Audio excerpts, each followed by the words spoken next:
The next line of Paltrow Rinpoche's advice is, you may not care about becoming a great scholar, but at least do your best to generate goodwill towards others and steadfast devotion to the triple gem. Or he says 3 jewels. It could be either translation.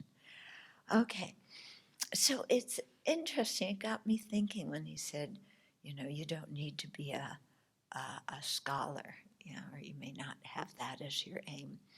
Because when I first came to Buddhism, when I was studying at the library in Dharamsala with Geshe Nawan Darge, there were kind of 2 images given to us for what we should strive to be. And one was either a scholar who knew all the scriptures inside and out and could debate, or a meditator like Milarepa, who could stay in a cave and, and this kind of stuff.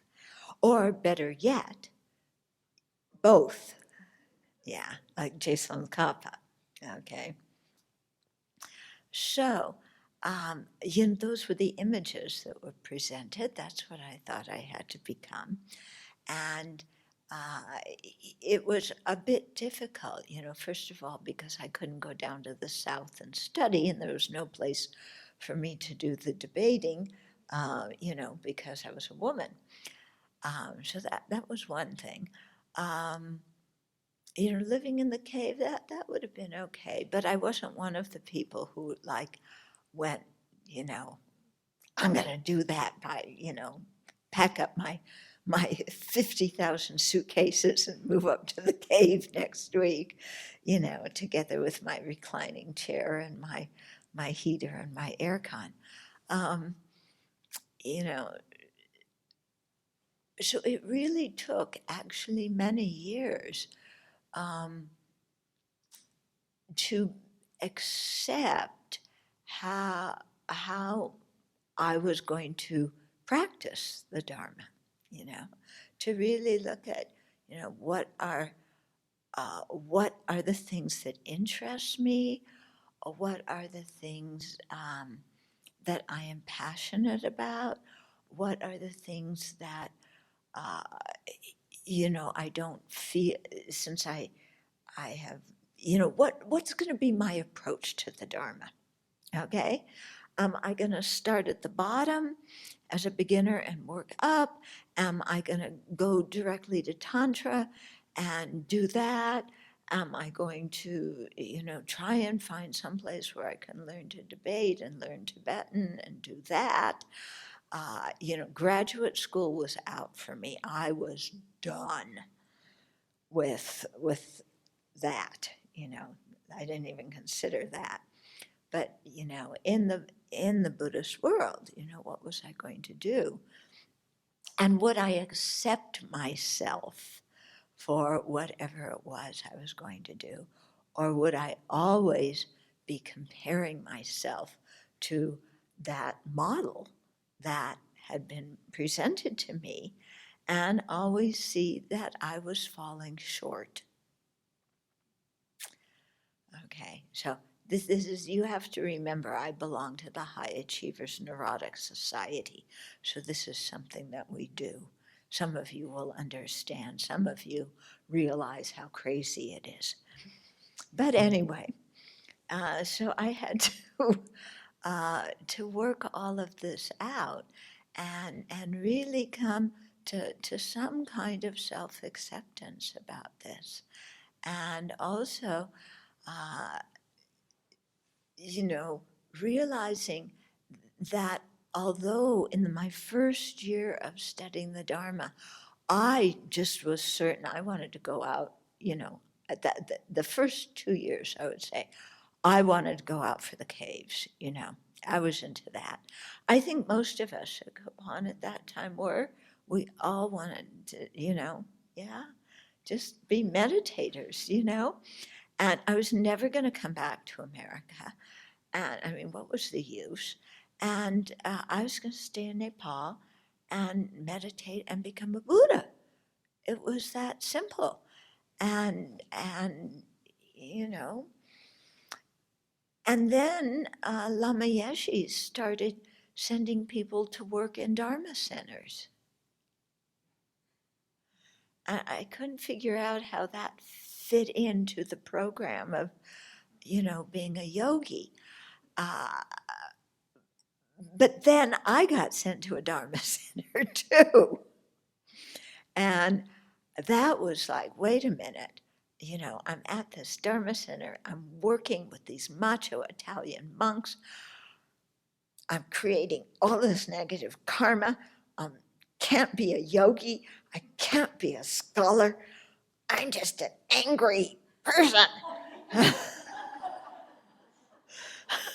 And it's all their fault that I'm angry.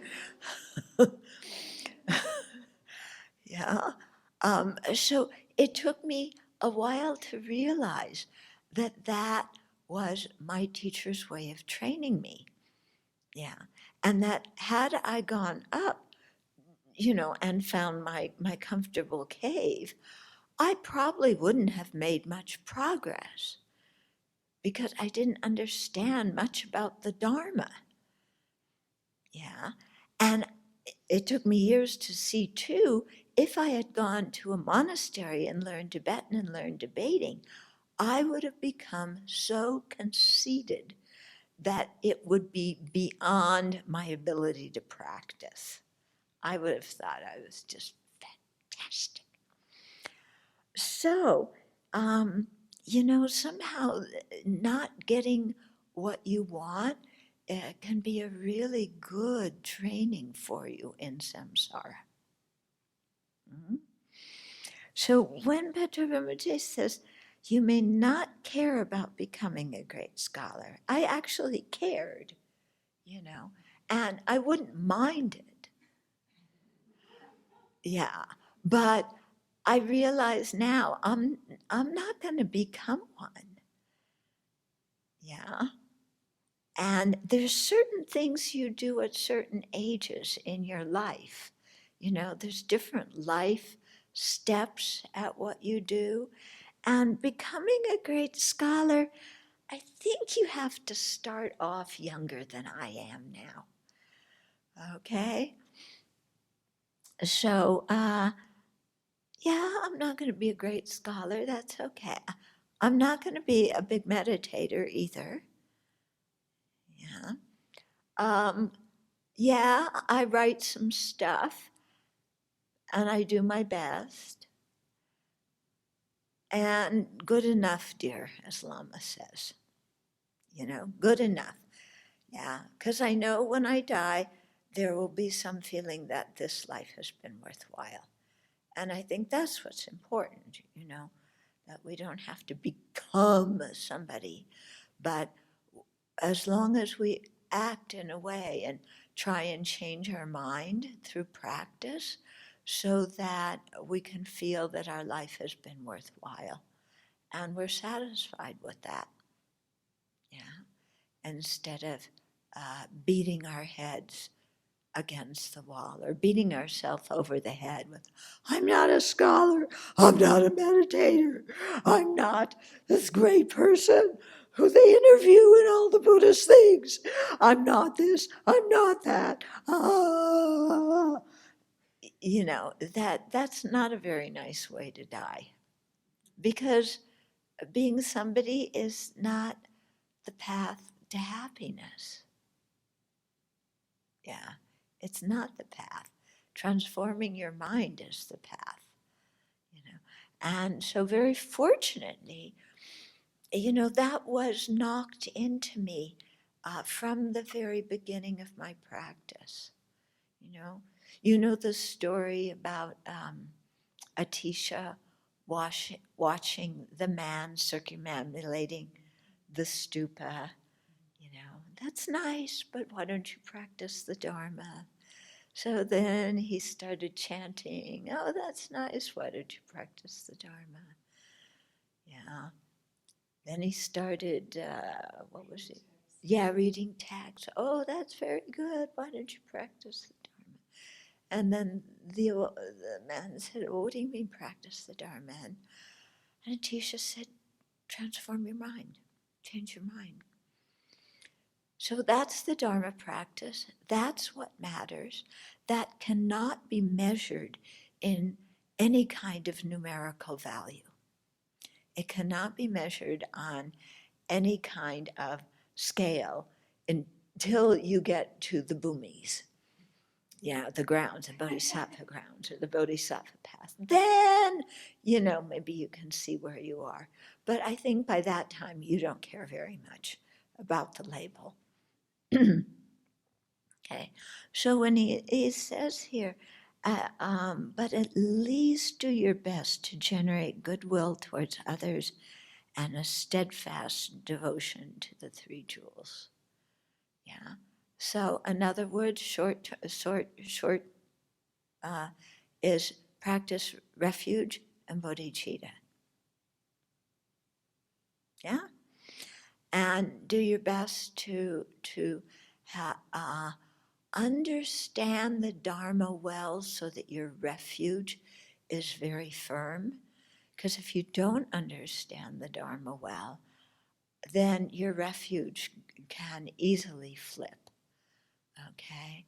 So to try and have the kind of faith or trust that comes from not only admiration and aspiration, but from conviction in the teachings. And then goodwill towards others, and, as best as you can, have goodwill, and go towards bodhicitta, and someday in some lifetime you'll get bodhicitta, but in the meantime, cultivate goodwill, because then you'll create less negative karma, more positive karma. Yeah, you'll be able to put good seeds in your mind for future lives. So, what Bhadra Rinpoche says, it makes sense, doesn't it? Makes sense in the long term. So, thank you for that advice. I wonder if I had read that 40 years ago, what I would have thought. I probably would have thought, that sounds good, but I want to be a scholar, and I want to be a meditator. I want to be both of them. And definitely, I want the world to know that I am a scholar and a meditator.